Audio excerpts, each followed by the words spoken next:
여러분, 혹시 이런 경험 있으신가요?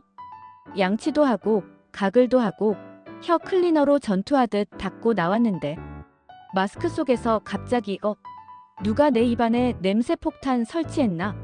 하는 그 순간, 아냐, 이건 내 입이 아니라 마스크가 오래돼서 그래. 그래, 그럴 거야. 라고 스스로에게 최면을 걸어보지만 다시 한번 숨쉬는 그 순간 진실이 코를 때립니다. 입냄새의 무서운 점은 냄새 자체보다 본인은 모른다는 사실이에요. 상대방은 이미 표정으로 신호를 보내고 있는데 우리는 그걸 해석 못한 채 대화를 이어가고 있을 수도 있죠. 그리고 충격적인 사실 하나, 양치를 아무리 열심히 해도 입냄새는 절대 한 번에 사라지지 않습니다. 그래서 오늘은 입냄새의 정체부터 양치해도 냄새가 나는 이유, 99%가 놓치는 진짜 원인, 그리고 과학 기반의 현실적인 해결법까지 아주 쉽고 아주 재밌고 아주 솔직하게 풀어드리겠습니다. 자, 여러분의 숨이 오늘부로 산뜻해질 준비되셨나요? 그럼 바로 시작해볼게요. 입냄새. 왜 나만 모르는가? 입냄새의 가장 큰 특징은 남들은 알고 나만 모른다는 겁니다. 이게 왜 가능하냐면 우리 뇌는 지속적으로 맡는 냄새는 자동 차단하는 기능이 있어요. 쉽게 말해, 내 입냄새는 너무 오래 맡아서 뇌가 얘는 그냥 기본 옵션인가 보다 하고 무시해버리는 거죠. 그래서 스스로는 아무 문제 없다고 생각하는데 다른 사람은 대화할 때 슬며시 고개를 젖히거나 눈이 흔들리는 미묘한 사인을 보내게 됩니다. 양치를 했는데도 왜 냄새가 날까? 입냄새의 핵심 원인은 입안에 숨어있는 세균이 만들어내는 휘발성 화합물입니다. 이 세균들은 혀의 골짜기, 치아 사이, 잇몸 라인, 편도 등 보이지 않는 곳곳에 숨어 있다가 음식물이 들어오는 순간 잔치를 열어요. 양치는 이 파티를 완전히 막지 못합니다. 실제로 양치만으로는 입안 세균의 2530% 정도만 제거되고 나머지 세균들은 양치 끝났네. 이제 우리가 일할 차례지. 이러면서 냄새 생성 작업을 시작합니다. 그래서 양치만 열심히 하는 건 쓰레기통은 그대로 두고 방바닥만 치우는 것과 비슷해요. 혀가 입냄새의 원흉이 되는 이유. 입냄새 환자의 절반 이상이 혀에서 냄새가 납니다. 혀 표면을 보면 작게 솟아있는 돌기들이 있는데 그 사이에 음식 찌꺼기, 죽은 세포, 세균이 쌓여 흰색 또는 노란색의 백태를 만들죠. 이 백태는 사실상 세균이 공동생활하는 아파트 단지라고 보시면 됩니다. 여기서 냄새를 만드는 물질이 계속 생산되는 거예요. 혀 청소 없이 양치만 한다는 건 샤워는 했지만 머리는 안 감은 느낌. 아니면 방 청소는 했는데 냄새나는 쓰레기통을 그대로 둔 상태. 그런 상황과 비슷합니다. 입이 마르면 냄새는 2배로 강해진다. 입냄새의 또 다른 큰 원인은 건조입니다. 침은 입안의 청소 부이자 보디가드 역할을 해요. 음식 찌꺼기를 씻어내고 세균 증식을 막아주는 중요한 존재죠.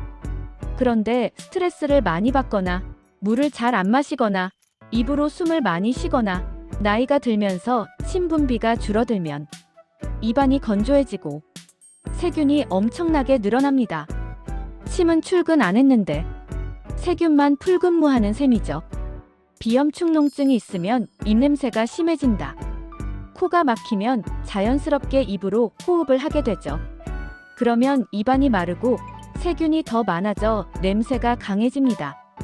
또한 비염이나 축농증이 있으면 뒤로 넘어가는 콧물, 즉 후비루가 목과 입안에서 세균과 만나 특유의 쾌쾌한 냄새를 만들기도 합니다.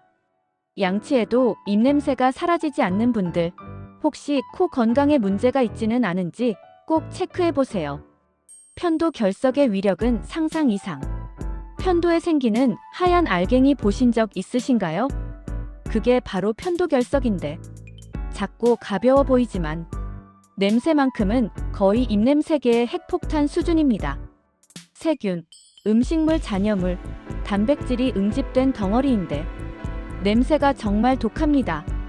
평소 목에서 뭔가 걸린 느낌이 들고 입냄새가 유독 심하다면 편도 결석을 의심해 볼 수 있습니다.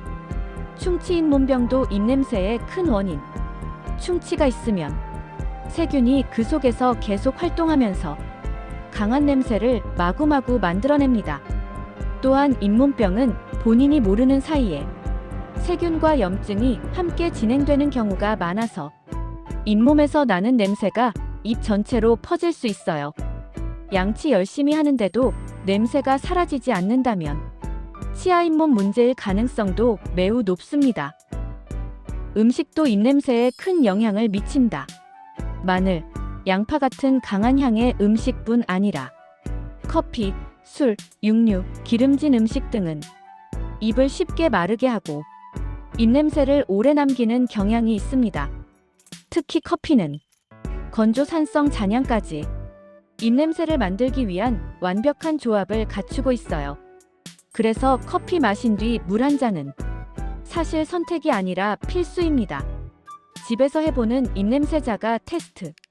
스스로 확인해 볼 수 있는 간단한 방법도 있습니다. 손목 안쪽에 침을 살짝 묻혀서 5초 후에 냄새를 맡는 방법. 손등을 긁어서 냄새 맡기, 혀를 티슈로 닦아 냄새 맡기 등 본인의 입안 냄새를 파악할 수 있는 방법이 여러 가지 있어요. 다만 테스트 후에 내가 이런 향기를 품고 살았단 말이야 하면서 생각보다 충격받는 분들도 많습니다. 그러니 마음의 준비는 꼭 하고 시도하세요. 입냄새 해결을 위한 현실적인 방법. 입냄새는 한 번에 없어지는 문제가 아니기 때문에 꾸준한 관리가 중요합니다. 혀 청소는 부드럽고 가볍게 해주는 것이 좋아요.